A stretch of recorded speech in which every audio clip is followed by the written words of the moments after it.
ඉතාලියේ අපේ ගෙදර අපි අපේ ගාඩන් එක මැස්සේ රෝස වලින් ඉල්ලන් තිබුණේ. ඒ රෝස ඔක්කොම අයින් කරලා එළවලු දාන්නයි හදන්නේ. මේ තියෙන රෝස ගස් ඔක්කොම අයින් කරලා ක්ලීන් කරනවා. අර ඉන්නේ මගේ මහත්තයා. එයා තමයි ක්ලීන් කරන්නේ. අපි මේ අවුරුද්දේ එළවලු දාන්න යන්නේ.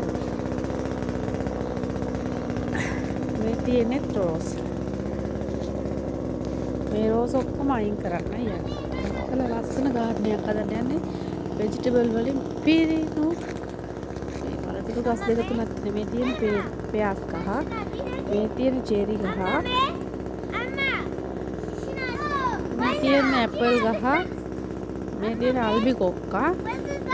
ඒවා වල තාම දළු දාලා නැහැ. ඕකේ මේ ඉන්නේ මගේ පැටව දෙන්න.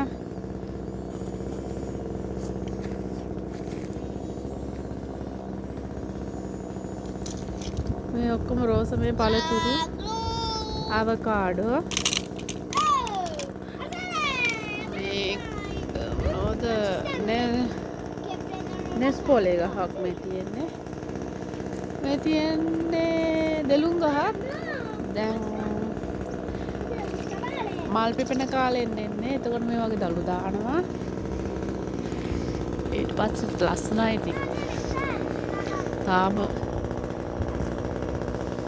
සීතල කාලේ ඉවර වුණා විතරයි. සීතල කාලේ ඉවර වෙගෙනදී රස්නේ කාලෙදී තමයි මේ වගේ මල් පිපෙන්නේ, කොළ හැදෙන්නේ.